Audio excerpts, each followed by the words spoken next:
President Bush has pledged to American troops today that if they go to war, it'll be over in a short time. James Hattori is with the Vice President in Saudi Arabia. Vice President Dan Quayle went to the desert today to boost morale among troops who've long since tired of waiting for the action to start. But he didn't hear many complaints from the pre-selected soldiers with whom he shook hands and exchanged small talk. I think it was about 25 below the other day. That's about average for Casper. Quayle, who used connections to get into the Indiana National Guard during the Vietnam War, attempted to rally a crowd of several thousand Marines. You may not know this, but my father was a sergeant in the Marine Corps in World War II. My brother was a sergeant in the Marine Corps in the Vietnam conflict. And notwithstanding my service in the Army National Guard, the Marines and the Quayle family are number one. Later, with an Army cavalry unit, the Vice President engaged in a little hand-to-hand combat, beach style. Then, like a politician up for re-election, he worked the phones, in this case, joining in on soldiers' calls home. Nancy, this is Vice President Dan Quayle. Well, good morning to you. How are you? I want to tell you something. Your son is doing a super job. Quayle had no new messages that war or peace was any closer. He simply sounded the administration's hard-line stance. If force is necessary, it will be quick, massive, and decisive. This will not be another Vietnam. Quayle left the desert and will finish his tour aboard a Navy carrier, extending words of support, but for many, little comfort. James Hattori, CBS News, Saudi Arabia. American troops in Saudi Arabia rang in the new year mostly by long-distance telephone. There was no champagne and little joy in the desert. Our Defense Department correspondent David Martin is there. 5, 4, 3, 2, 1. Yeah! Happy New Year, Saudi Arabia. Armed Forces Radio rang in the new year here, where it's 8 hours later than the U.S. But for many servicemen, it might as well not have come at all. There's really no New Year's resolutions being made because they're not really too sure about the future, being over here. New Year's is supposed to mark the end of the old, but the preparations for war continue. This year, the new will start at midnight on January 15th. In a way, we're looking forward to that date because we can get done whatever we have to do and get back to our wives, our girlfriends, and just our families.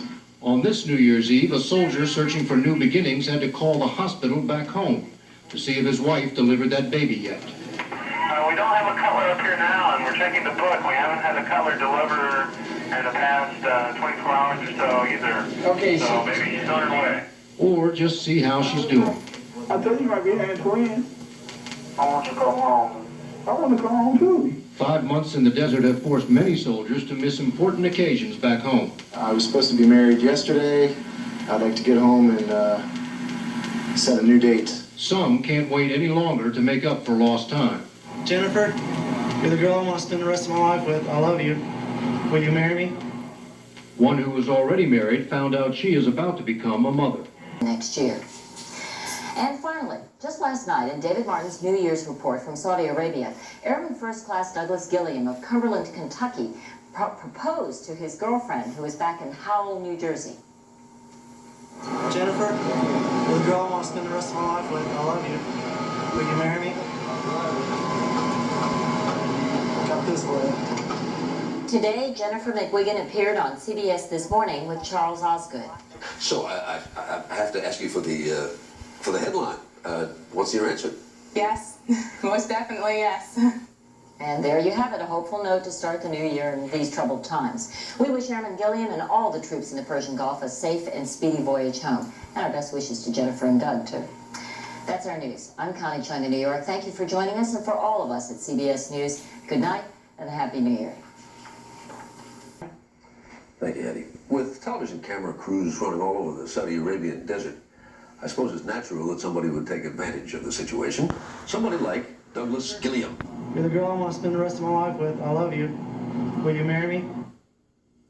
That marriage proposal aired last night on the CBS Evening News, and joining us this morning with her answer is Jennifer McGuigan of Howell, New Jersey.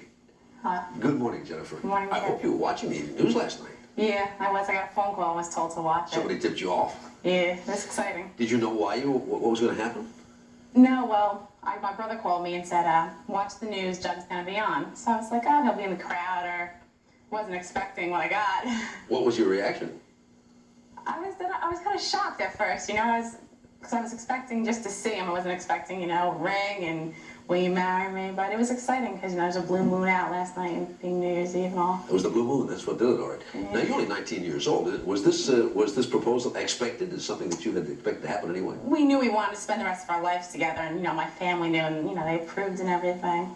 But it was surprising. So I have to ask you for the headline. What's your answer? Yes, most definitely yes. Jennifer, you've been getting a lot of mail, I guess, a lot of letters from Yeah. Doug. What's his, what are his spirits like? How's he feel about being over there? Not good. I mean, I think he's proud of what he's doing and he believes in it and all that. But, you know, like anyone, he'd rather be home. It's definitely not home. And he's been there for 5 months, so it's getting hard. How often does he write or call you? Well, first he used to call a lot, and the phone bill was phenomenal. So we got down to almost once a week he calls, but he writes every day. Have you talked to him since his television proposal before this huge audience? Yeah, it was kind of funny. He called me this morning at 4:30 when I was getting ready. And he was like, well, did you see it? I couldn't wait no longer. I had to call you. And I was like, yeah. I was like, well, you'll have to watch the news to see what I'm going to say. Well, Jennifer, thank you for coming in and talking with us. You're Happy welcome. New Year It's to nice you and a happy life with Doug. Thank you. Thank you. It's 22 minutes after the hour.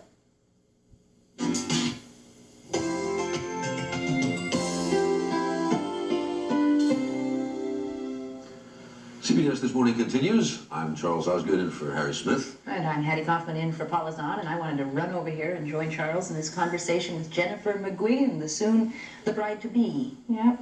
You seem so calm. It's fun.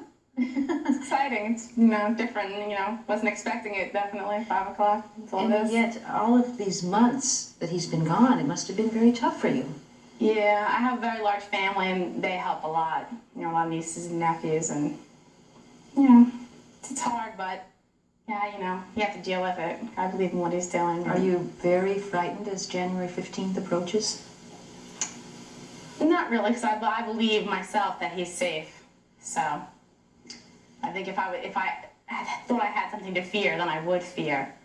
But I just take it like, you know, it's his job, and he's doing his job. Tell us a little bit about Doug, Jennifer. What does he do, aside from being over there in the Persian Gulf at the moment?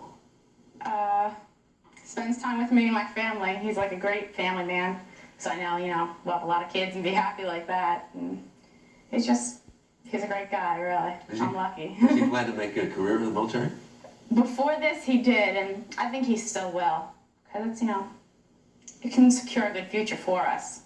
But it's a lot of sacrifice. Are you prepared to be a military wife and the moving that entails? Yeah, I like travel, and I miss my family, but I think it's a good experience, you know, to get away and to see different parts of the world, so I really wouldn't mind that. Jennifer, you seem to take this proposal before those millions of people on television, on the CBS Evening News last night, very, very calmly. What did your family say? Did they fall off their chairs? Yeah, they were all crying and couldn't understand why I wasn't. And I was like, I'm happy, I'm ecstatic, and I don't know, maybe the shock will set in later and I'll feel how they did, but the phone was ringing off the hook last night. Everyone's very Well, when we excited. heard that you were coming in, everyone was saying, is she wearing white? Is she wearing a gown? Is she carrying flowers? You know, that won't be, I plan to get married around 1993. Plan to wait, you know, we're still young, we have time. Yes, you are still very young. So you're not going to set a date right at this particular time. Well, I know I want to get married in the month of March, but definitely not till after 93. So. How many times have you rewound the video, the VCR, and played that proposal over and over? That's something that many, you know, brides don't get to do. Yeah. To hear those exact words. So far only 4 times, but I'm sure it'll be more as my friends come over and want to see it. And it's a great thing to have on tape, you know. I just think I could show my kids years from now. That's right. Imagine your kids and your grandkids. Yeah. That videotape will last a long time. Yeah. And you played it 4 times in the first 12 hours. I mean, you better make some copies. You're working out. Everyone taped it. Everyone called me up and told me they taped it. So there's probably about, you know, 50 copies just floating around the neighborhood. I imagine that you've just been watching the news over and over again because I know that in August, military families were glued to the sets. Yeah. And that kind of got slacked off for some. Yeah. It's a lot. I watch a lot of news. a lot more than I used to, because it's important for me to know what's going on, to put my mind at ease, and to be able to put everyone else's mind at ease. To, you know, it's good to be informed. You know, I don't like being left in the wings, not knowing. I guess a lot of people have find themselves in that position now, where you know, the news, especially taking place in faraway places, sometimes seems very remote. But something like this can bring it home. Yeah. In a very, you know, in a very real way. Yeah. It was great. I was really happy about it. It's just, it's nice. It's something I'll always have and I'll always remember. I'll have like 2 engagements. So I'll have this one, and when he comes back and I finally, you know, get the ring and everything. It's, Best wishes to you. And Happy New Year, Jennifer. We'll be right back. This is CBS.